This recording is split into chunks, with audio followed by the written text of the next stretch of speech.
இப்போ எல்லா படைப்பாளனுக்குமே வந்துங்க ஒரு 1000 படைப்புகள் படைத்தால் கூட அந்த முதல் படைப்பு அதுவும் வந்து ஒரு ஜனங்க மத்தியில போய் சேருகிற ஒரு படைப்பா இருக்கும்போது ரொம்ப சந்தோஷமா இருக்கும். ஆமா, திரையில என் பேரை பார்க்கிற வாய்ப்பு முதல் படத்துல இல்ல, கிடைக்கல. அதற்கு அப்புறம் அந்த பேர் பாக்கியம் கிடைச்சது வந்து எம்ஜிஆர் நடிச்ச நல்லவன் வாழ்வான். நீ சொல்ற மாதிரி அந்த முதல் படைப்பு வர்றது ஒரு பெரிய மகிழ்வு. பெரிய மகிழ்ச்சி. பெரிய மகிழ்வு என்னன்னா, எதற்காக நாம கஷ்டப்பட்டோம், for which we were longing in Srirangam. அப்புறம் அடுத்த படம் எதையும் தாங்க, அதுலயும் என் பேர் வந்தது. அதுல ஒரு பெரிய பெருமை என்னன்னா, பட்டுக்கோட்டையோட என் பேர் வந்தது. அடடா, பேர் திரையில வர்றது இருக்கட்டும், பேர் வரணும்ல, மக்கள் மத்தியில பேர் வரணும். அதான் விஸ்வநாதன் ராமமூர்த்தி கிட்ட பாட்டு எழுதுங்கிறது பெரிய நடக்கவே நடக்காத காரியம். ஓஹோ, கண்ணாசம் பட்டுக்கோட்டையை தவிர வேற யாரையும் கிட்டே சேர்க்க மாட்டாங்க. ஸோ எல்லாம் உலகம் கவனிக்குது.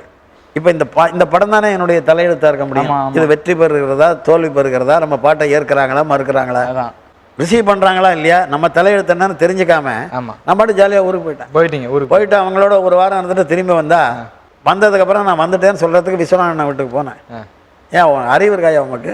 அத்தனை பாட்டு ஹிட்டு, உமா எங்கே வாலி, யார் வாலின்னு எல்லாரும் கேட்குறா, எங்கேயா போயிட்டு சொல்லாம கொள்ளாம. இப்போ எல்லா படைப்பாளனுக்குமே வந்துங்க ஒரு 1000 படைப்புகள் படைத்தால் கூட அந்த முதல் படைப்பு அதுவும் வந்து ஒரு ஜனங்க மத்தியில போய் சேருகிற ஒரு படைப்பா இருக்கும்போது ரொம்ப சந்தோஷமா இருக்கும். ஆமா, அது மாதிரி ஒரு திரைப்பட பாடல்கள்ல நீங்க வந்து ஒரு மிகப்பெரிய சிகரம். ஆனா நீங்க உங்களுடைய ஆரம்ப முதல் படி அப்படிங்கிறது எதுங்கய்யா? அது அப்ப அந்த சமயத்துல உங்களுடைய மனதினுடைய நிலைப்பாடு அதுல என்ன வேடிக்கைன்னா, நான் முதல்ல பாட்டு என்ன படம் அழகர் மலைக்கெல்லாம். அது வந்து கதை, திரைக்கதை, வசனம், பாடல்கள். நம்ம புரட்சிதாசன் இருக்காரு. ஆமா, புரட்சிதாசன் தான் அது. அவர் தான் கதை, திரைக்கதை, வசனம், பாடல்கள். நமக்கு ஒரு வாய்ப்பு கிடைச்சது ஒரு பாட்டு எழுத. அதை அவர் அப்ஜெக்ட் பண்ணல. அதுதான் சுசீலா பாடிய முதல் பாட்டு. ஆனால் என்ன வேடிக்கைன்னா, ரெக்கார்டில் தான் என் பேர் இருக்கும், ஸ்க்ரீனில் என் பேர் இருக்காது. ஓ, முதல் பாடல்ல இருக்காது, அவர் பேர் தான் இருக்கும். இப்போ அவர் கதை, திரைக்கதை, வசனம், பாடல்கள் ஒரே கார்டு தான் இருக்கும், புரட்சிதாசன். பட் என் பாட்டு இந்த ரெக்கார்டில் 78ல் ரெக்கார்டு இருந்தது, அதில் பேர் இருக்கும், அதில் தான் இருக்கும். திரையில் என் பேரை பார்க்கிற வாய்ப்பு முதல் படத்தில் இல்லை, கிடைக்கல. அதற்கு அப்புறம் அந்த பேர் பாக்கியம் கிடைச்சது வந்து எம்ஜிஆர் நடித்த நல்லவன் வாழ்வான். அதுலேருந்து தான் டைட்டில் வர டைட்டில் நான் கடைசியாக வருவேன். அதில் யாருன்னா மருதகாசி அண்ணன், ஆத்மநாதன், கவி ராஜகோபால்னு ஒருத்தர், இன்னும் யாரோ ஒருத்தர், 5 கவிஞர்கள். 5வது கவிஞர் நான் வாலி. நீ சொல்ற மாதிரி அந்த முதல் படைப்பு வர்றது ஒரு பெரிய மகிழ்வு. பெரிய மகிழ்வு என்னன்னா, எதற்காக நாம கஷ்டப்பட்டோம், for which we were longing in Srirangam, அதுக்கெல்லாம் அடைஞ்சிட்டோம், ஒரு நம்பிக்கை காட்டுது அப்படின்னு. பட் அந்த நம்பிக்கையை வச்சுருந்து அப்புறம் அடுத்த படம் எதையும் தாங்க, அதுலேயும் என் பேர் வந்தது. அதில் ஒரு பெரிய பெருமை என்னன்னா, பட்டுக்கோட்டையோட என் பேர் வந்தது. பேர் திரையில வர்றது இருக்கட்டும், பேர் வரணும்ல, மக்கள் மத்தியில பேர் வரணும். அதுதான் நீ என்ன கேட்கணும். அதை நான் எவ்வளோ பெரிய முட்டாள் பாரு. 63 தீபாவளி கற்பகம் படம் ரிலீஸ் ஆகுது.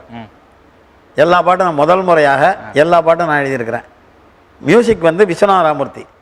அதான் விஸ்வநாதன் ராமமூர்த்தி கிட்ட பாட்டு எழுதுறதுங்கிறது நடக்கவே நடக்காத காரியம். கண்ணாசம் பட்டுக்கோட்டையை தவிர வேற யாரையும் கிட்டே சேர்க்க மாட்டாங்க. அந்த பீரியடில் நான் எழுதி, இந்த பக்கம் அன்னை இல்லம் தீபாவளி ரிலீஸ் ஆகுது, சிவாஜி கணேசன், கேவி மகாதேவன், கண்ணதாசன். இந்த பக்கம் பரிசு எம்ஜிஆர், கண்ணதாசன், கேவி மகாதேவன், எல்லாரும் பெரிய. ஒரே ஒரு நடுவில் ஒரு படம் கற்பகம், புதுமுகம் கேஆர் விஜயா, சாவித்திரியும் இருக்காங்க. நான் எல்லா பாட்டும் விஸ்வநாத ராமமூர்த்தியானா. ஸோ எல்லாம் உலகம் கவனிக்குது. இப்போ இந்த படம் தானே என்னுடைய தலையெழுத்தாக இருக்க முடியும். இது வெற்றி பெறுகிறதா தோல்வி பெறுகிறதா, நம்ம பாட்டை ஏற்கிறாங்களா மறுக்கிறாங்களா. நான் எவ்வளோ முட்டாள் வரு, அவன் பணம் கொண்டு கொடுத்தான் படவட்டி. அப்போ படவட்டி பாட்டெல்லாம் எழுதியிருக்கேன். அதுக்கு ஒரு தீபாவளிக்கு ஒரு 6 நாள் முன்னாடி ஒரு 3000 ரூபாய் வேலுமணி கொடுத்து அனுப்புகிறார், தீபாவளிக்கு கொண்டு போய்க்கூடிய வாலிக்கிட்ட. அப்போல்லாம் ஸ்ட்ரிக்டாக பணங்கன்னு நம்ம பேச முடியாது, வாய்ப்பே கொடுத்துல. அந்த 3000 ரூபாய் வாங்கிட்டு நான் பம்பாய்க்கு போயிட்டேங்க அண்ணனை பார்க்க. இங்கே இல்லவே இல்லை. ஏன்னா கண்ணதாசன் பீக்கில் இருக்காரு. ரிசீவ் பண்ணுறாங்களா இல்லையா, நம்ம தலையெழுத்து என்னன்னு தெரிஞ்சுக்காம நான் பாட்டு ஜாலியாக ஊருக்கு போயிட்டு அவங்களோட ஒரு வாரம் இருந்துட்டு திரும்பி வந்ததுக்கப்புறம் நான் வந்துட்டேன்னு சொல்கிறதுக்கு விஸ்வநாதன் வீட்டுக்கு போனேன். ஏன் அறிவு இருக்காயா உமக்கு? அத்தனை பாட்டு ஹிட்டு, உமா எங்கே வாலி, யார் வாலின்னு எல்லாரும் கேட்குறா, எங்கேயா போயிட்டு சொல்லாம கொள்ளாம. இல்லைண்ணே ஊருக்கு போயிருந்தேன். அட போயாண்ணே. அப்புறம் ராம் தியேட்டரில் வந்து பார்த்தா தியேட்டரை விட்டு வெளியே வர முடியல. அத்தை மடி மெத்தையடி, பக்கத்து விட்டு புறம் வச்சா, மன்னவனை இடலாமா, 1000 உறவுகள் உறவுண்டு எல்லாம் பெரிய ஹிட். எல்லாம் பெரிய ஹிட்டாகி பயங்கரமாக. அதாவது அப்போ படவட்டிலாம் ரிலீஸ் ஆகாத பீரியட் நீங்கள் நல்லா கவனிக்கணும். விஸ்வநாதன் ராமூர்த்தியோட அதுக்கு முன்னாடி ஒரு படம் ரிலீஸ் ஆயிருக்கு. ஓஹோ. நல்ல நல்ல பாட்டு எழுதி அந்த படம் ஹிட் ஆகல. இதயத்தில் நீன்னு ஜெமினி கணேசன் தேவிகா. அதில் 4 பாட்டு நான், ஒரு பாட்டு கண்ணதாசன், ஒரு பாட்டு மாயவநாதன். அந்த படத்தில் பாட்டெல்லாம் ஹிட் ஆச்சு. உறவு என்ற ஒரு சொல் இருந்தால் அது ஹிட் ஆச்சா? அது ஹிட் ஆச்சு. பூவரையும் பூங்கொடியே, ஆமா அது நல்ல உடைவது போல் இடையிறக்கம், யார் சிரித்தால் என்ன, ஹிட் ஆச்சு.